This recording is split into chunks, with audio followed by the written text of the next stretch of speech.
Hello and welcome to PwC IFRS Talks, your source of all things IFRS, technical accounting matters, business issues, current standard setting and regulatory updates. I'm your host, Ruth Preedy. In today's episode, we're going to cover alternative performance measures. And to help me through that minefield, I'm joined by Peter Hogarth, who is the leader of our UK accounting technical team. Welcome to the studio, Peter. Hello, Ruth. Good to be here. It's your debut today, Peter. It is my debut. We definitely will have you back. Do not worry. Thank you. So let's start at the beginning. What is an alternative performance measure? Well, as the name suggests, it is a performance measure that is alternative to, or not the same as, a performance measure defined in IFRS or some other accounting framework. Might go by various other names. We could be talking about underlying, adjusted profits, core, non-core, which is a phrase familiar perhaps in the pharmaceutical industry. Yeah. It's some other measure of performance other than what we find in IFRS, which is challenging in itself because IFRS doesn't define terribly many performance measures. It doesn't define operating profit, for example. Could also include things like EBITDA, free cash flow, a number of different names. Many names and many different bases of measurement as well. I originally, when I asked you that question, I thought you were going to say, it's a measure of performance. That's alternative. Full stop. I was going, okay. Well, that rather captures it, actually. It does. Let's stop the podcast there. We don't need any more. But we do. There's lots to talk about. There so why do companies use them and is it widely used? Very widely. Depends on where you are in the world, let's be honest. If I think about my own backyard in the UK, we've looked at the type of reporting performed by the FTSE 100, our largest companies in the UK, and the last time we checked, about 95% of them were using some sort of adjusted measure. So let's be honest, that's almost everybody. Yeah, wow. In other parts of the world, it might be as common, but then depending on practice and regulatory intervention, it might well be that in other parts of the world, perhaps not quite so common. But nevertheless, widely used. Why do companies actually prevent these measures? Because one of the core tenets of accounting is that you can compare company to company, and as I've said, companies can determine the measures that they want. The honestly held view of the vast majority of companies is that they're trying to be helpful. They're providing additional information to give a clearer story of how the business has performed over a period. And we've heard from investors too. We conducted a survey back in 2014 or thereabouts of investors in various parts of the world, and from that survey, 65% of respondents, and this was investors and analysts, buy side and sell side, 65% of respondents said that they either agreed or strongly agreed that adjusted performance measures were helpful for their analysis. Okay, so lots of people love them, and we've seen they're widely used. Why do they attract a lot of attention then?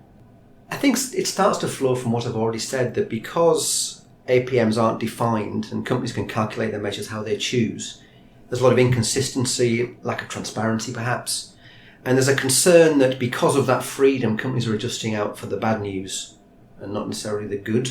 It's not terribly clear in some cases how the numbers arose.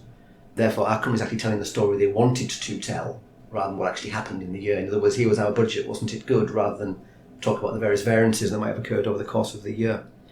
Yes, the truth of it is the adjustments are typically debits.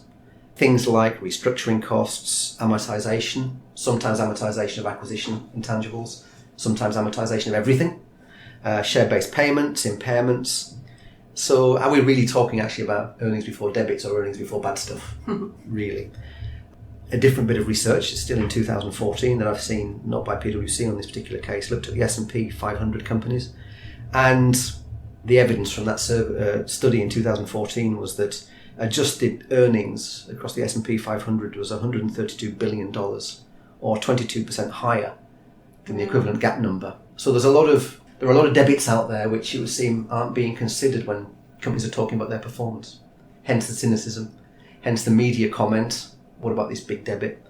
And it's prompted some very high-profile commentators, Warren Buffett, for example, when talking about companies who exclude the impact of share-based payments from their earnings, to say, look, if stock-based compensation isn't compensation, what is it? And if compensation isn't an expense, what is it? Yeah. It is quite interesting. Very recently, we've seen a couple of very high-profile US companies move away from a practice of excluding share-based payments or stock-based compensation from their earnings measure. Google and Facebook, to name a couple recently. Microsoft stopped adjusting years ago. So maybe the trend is shifting the other way. Yeah. Wow, so definitely attracting attention, maybe not the attention companies necessarily want. And I suppose while it's in the spotlight, are we seeing regulators doing anything about that? We are. A number of regulators around the world. If I start in Europe, ESMA, the European Securities and Markets Authority, published some guidelines, which are effective now, have been effective for about a year, which set out a series of what you might call ground rules, and they are mandatory, which when you look at them strike you so much as common sense, but they are all about how you communicate your performance measures in a clear way. So the definitions provide a clear definition of what your measure is, how it's comprised, give it a meaningful label that shouldn't be confused with an equivalent GAAP or IFRS measure. Explain why the APM is useful. Are you actually using it within your business, for example? What purpose does it serve? Reconcile, this is really key, reconcile to the equivalent GAAP number. We hear from investors and analysts all the time that the bedrock of their analysis is the GAAP numbers, is the IFRS numbers, notwithstanding how useful they find these adjusted measures. Don't display with more prominence than the equivalent IFRS measures. Provide the measures consistently over time and give comparatives. Now, those all sound like common sense. Common sense. Yeah. And if we look elsewhere, for example, in the US, the SEC has a range of guidance, Regulation G, various CNDIs that were published last year, and they impose similar requirements, but some particular areas of focus for the SEC would include the prominence point. In their view, prominence means that in any list or analysis of numbers, the GAAP number comes first. Excluding of charges, but not gains, so be even-handed. Yeah. If there's a one-off debit and a one-off credit, it should be treated in the same way. Recurring expenses of a cash nature, restructuring, for example, they really focus on the idea that if something happens a number of times, then it probably isn't exceptional or non-recurring. Yeah, so you shouldn't be doing it. If you restructure every year for a decade, it probably isn't non-recurring. Yeah. And also there's some particular focus on what they refer to as individually tailored measures of revenue in particular. So is revenue adjusted in some way, for example, to include a share of an associate's revenue in some sort of notional proportional consolidation? They would definitely be asking some questions about that. In the UK, one final bit of regulator action, our FRC, Financial Reporting Council, has started, some months ago actually, started a review on non-GAAP measures amongst a selection of UK companies, primarily to see how they have complied with the ESMA guidelines in their first year of operation. So it remains to be seen what the FRC school report might be on those. Yeah, and when are we expecting that out? My guess would be sometime before the end of October, and I say that because the FRC publishes its annual report on corporate reporting in the UK to about that time scale, so I think we'll see the outcome of these thematic reviews about the same time. Okay, just in time everyone for your year-end, Secure December year-end reporter, so Absolutely. You can look in there. Maybe you come back to your podcast when the review's out, we could talk about it. So the other thing you mentioned there was the SEC guidelines. So if anyone does want any more information on that, then we have got a blog where we talk about the do's and don'ts for the SEC guidelines. So that's on pwc.com/IFRS. So we talked about why it attracts attention and we talked about what regulators are going to do. What about over to Cannon Street? What are the ISB doing about it? Well, it's easy to assume that because these are non-GAAP measures, they're nothing to do with GAAP. So nothing to do with the ISB. Non-ISB. Non-ISB. But that isn't the truth of it. IAS 1, the standard on presentation, does include some requirements around additional line items, headings and subtotals, where in fact it does tell you should give those additional line items, headings and subtotals where relevant. So that might support those who say that these non-GAAP measures or adjustments or exceptional items, if you like, are a relevant thing, therefore required. But they must be clearly and consistently labelled and presented and not given any more prominence than the equivalent IFRS line item, heading or subtotal or profit measure, if you like. So that's what's in GAAP at the moment. Looking to the future, we have a consultation paper open right now on the principles of disclosure. And in that, the ISB is recognising the reality of the reporting world and asking some questions that lead into a debate around alternative performance measures. So, for example, should the ISB clarify how, if at all, EBITDA and EBIT might be presented in a performance statement, in a statement of income? Should they develop some definitions and requirements for presenting unusual or infrequent, or dare I say exceptional items?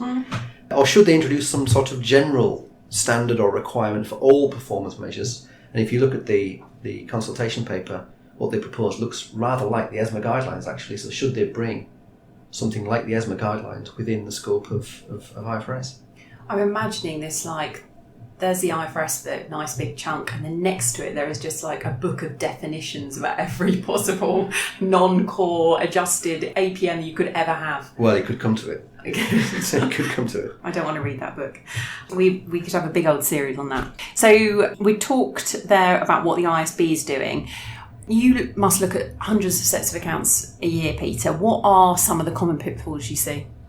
To a large extent, the pitfalls might be not doing what ESMA have said companies should do. But if I pick on just two or three, the way measures are defined and labelled and explained, an unclear explanation of what a measure is can confuse, and particularly if that measure is not effectively reconciled to the gap equivalent number. You frequently see companies reporting, for example, measured on a constant currency basis, which is helpful, particularly in a market that's quite volatile, to isolate the impacts of foreign currency movements. A helpful piece of information, but quite often that isn't reconciled to a gap number. You just simply get a percentage. Revenue is up by X% on a constant currency basis, and that's not terribly helpful to an investor unless they know how that number's derived. So clarity of labelling and reconciliation is very important. And also, I would say explaining what the measure is telling you.